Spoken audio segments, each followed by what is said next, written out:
નમસ્કાર, આપ જોઈ રહ્યા છો ભારત ટાઈમ્સ ન્યૂઝ। હું છું આપની સાથે જયેશ। વાત કરીએ ગુજરાતની તો રાજકોટના ઉપલેટાના ડુમિયાણી ટોલ નાકું ફરી એકવાર વિવાદોમાં આવી ગયું છે। ત્યારે ડુમિયાણી ટોલ પ્લાઝામાં વાહન ચાલકો અને ટોલ સંચાલકો વચ્ચે છેલ્લા ઘણા દિવસોથી ટોલ બાબતે બબાલ ચાલી રહી છે। ત્યારે વાહન ચાલકો ટોલ ભર્યા વગર જ બેરિયર તોડીને જઈ રહ્યા હોવાનું ટોલ પ્લાઝાના સંચાલકો દ્વારા જણાવવામાં આવ્યું છે। ત્યારે ખાનગી ટ્રાવેલ્સના સંચાલકો દ્વારા ભ્રષ્ટાચાર કરવામાં આવી રહ્યા હોવાના પણ આક્ષેપો લગાડવામાં આવ્યા છે। ત્યારે ખાનગી ટ્રાવેલ સંચાલકો તેમજ ટોલ પ્લાઝા સંચાલકો દ્વારા પોલીસમાં અલગ અલગ વિષયો પર અરજીઓ કરવામાં આવી। ત્યારે પોલીસે સમગ્ર મામલે પુરાવાઓ એકત્રિત કરી તપાસ હાથ ધરી છે। તો ટોલ પ્લાઝા સંચાલક ગુનાહિત ઇતિહાસ ધરાવતો હોવાનું ખાનગી ટ્રાવેલ્સના સંચાલકે આક્ષેપ કર્યો છે।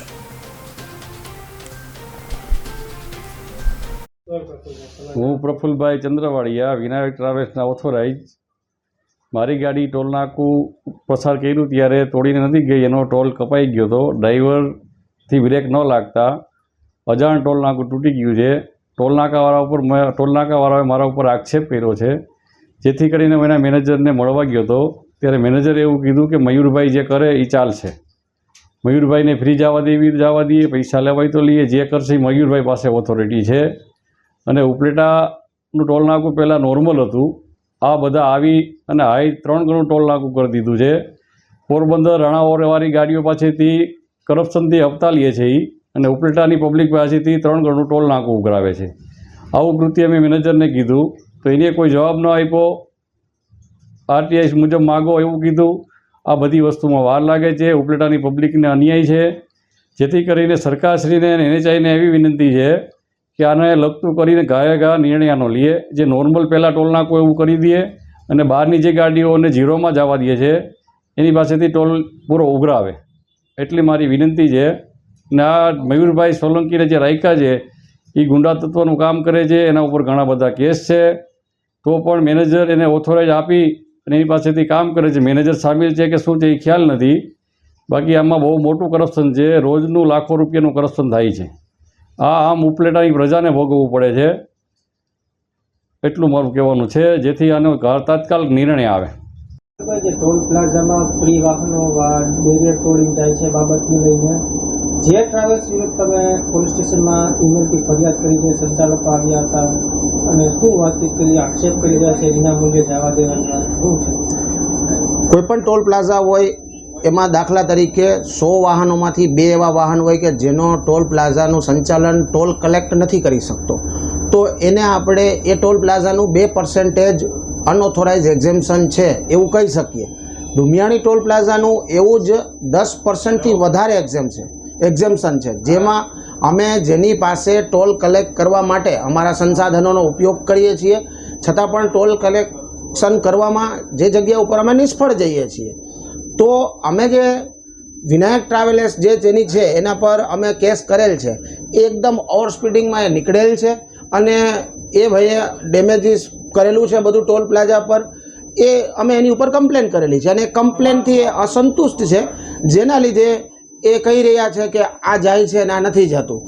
ઘણું બધી એવી વાહનો છે જેની પાસે અમે ટોલ કરવા માટેની હજી અસમર્થ છે એવું તો નથી કહી શકતો, પણ જેની પાસેથી હાલ અમે નથી કરી રહ્યા કે નથી કરી શકતા, જેના માટે અમે કાર્યવાહી કરી રહ્યા છીએ લીગલ। સ્ટાફ ઘટ છે એવી પણ આક્ષેપ છે, સ્ટાફ પૂરતો નથી અને બેરિયર તોડીને પોરબંદરના વાહનો જતા રહે છે, એ બાબતે શું?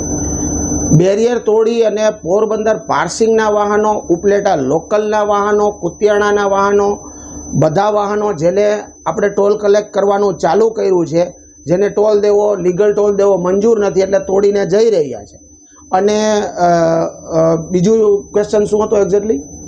એની આ જે બીજા તોડીને જાય છે એને કેમ કાંઈ કરતા નથી, એની સામે કેમ કાર્યવાહી નથી? 17 તારીખથી ટોલનો એક પ્રોગ્રામ હોય છે, 17 તારીખથી વિનાયક ટ્રાવેલ્સ તોડી રહી હતી। ગઈકાલ રાત્રિથી બીજા ટ્રાન્સપોર્ટરોએ તોડવાનું ચાલુ કર્યું છે। હવે એ બધો ડેટા અમારે કલેક્ટ કરવો, ડેટા કલેક્ટ કરી અને પોલીસ સ્ટેશને આપવો, જેની એક પ્રક્રિયાનો સમય તો હોઈ શકે ને, જેના પણ પર પ્રક્રિયા કરવામાં આવશે। જે વ્યક્તિ અહીંયા આગળ ટોલ નહીં આપે એની પર કાયદેસર કાર્યવાહી કરવામાં આવશે।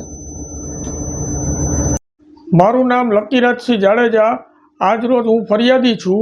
ટોલ ટેક્સે મારી લોકલ ગાડીના પાસ લેવા માટે ત્યાં બેઠેલા મેનેજરનો મેં સંપર્ક કરેલો હતો. એનો સંપર્ક કરવામાં આવ્યો તો એના દ્વારા મને એવું કહેવામાં આવ્યું કે ભાઈ આ ટોલ ટેક્સ અત્યારે મયુરભાઈ સોલંકી કહે તેવી રીતે આ ટોલ ટેક્સમાં થશે. મયુરભાઈ પણ ત્યાં હાજર હતા. એનું કહેવાનું એવું થઈ ગયું કે ભાઈ હું જેમને કહું એમને ઝીરોમાં જવાનું, હું જેમને કહું એને ટોલ ટેક્સ દેવાનો. તો મેં એ ટોલ ટેક્સની ખરાઈ કરતાં મને જાણવા મળ્યું કે પોરબંદરની ગાડીઓ, રાણાવાવની ગાડીઓ, લાઇમસ્ટોનની ગાડીઓ સતત ત્યાંથી મફત જાય છે. ઘણી ટ્રાવેલ્સો પણ ત્યાંથી મફત જાય છે. એટલે મેં એમને કીધું કે ભાઈ તમે આ ગામ પાસેથી ટોલ ટેક્સ લ્યો છો અને અમને આ લોકલ પાસની તમે ના પાડો છો, તો આમનો શું મતલબ છે? તો તેમના ત્યાંના બેઠેલા મેનેજરશ્રીને મેં રજૂઆત કરી તો મેનેજરશ્રીનું કહેવાનું એવું થઈ ગયું કે ભાઈ મયુરભાઈ સોલંકી કહે એને જ અમે મફત જવા દેશું, મયુરભાઈ સોલંકી કહે એમની પાસેથી અમે ટોલ ટેક્સ લેશું. આ કરતાં તેમને મને થોડું ધાક ધમકી લાગી.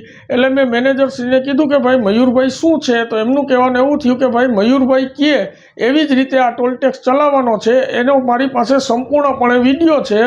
મેનેજરશ્રીનો પણ વિડીયો છે, મયુરભાઈનો પણ વિડીયો છે. અમને એ બહારની ગાડીઓ જવા દે છે એમનો પણ મારી પાસે વિડીયો છે. તો આજ રોજ હું પોલીસ સ્ટેશનમાં મારા વ્યક્તિગત નામ લકીરાજસિંહ જાડેજાના નામે ફરિયાદ લખાવું છું અને વિડીયો સાથે ત્યાં પોલીસ સ્ટેશનમાં પુરાવા આપું છું. મારી માગણી એ જ છે કે આ લોકો દબંગાઈથી ઉપલેટાની પબ્લિકને હેરાન કરી અને બહારની ગાડીઓ કરપ્શનથી જવા દે છે. એ મને પ્રોબ્લેમ છે કે ભાઈ બહારની ગાડીઓ તમે તમારા અંગત સ્વાર્થ માટે કરપ્શનથી શું કામ જવા દો છો અને ઉપલેટાની પબ્લિકને શું કામ હેરાન કરો છો?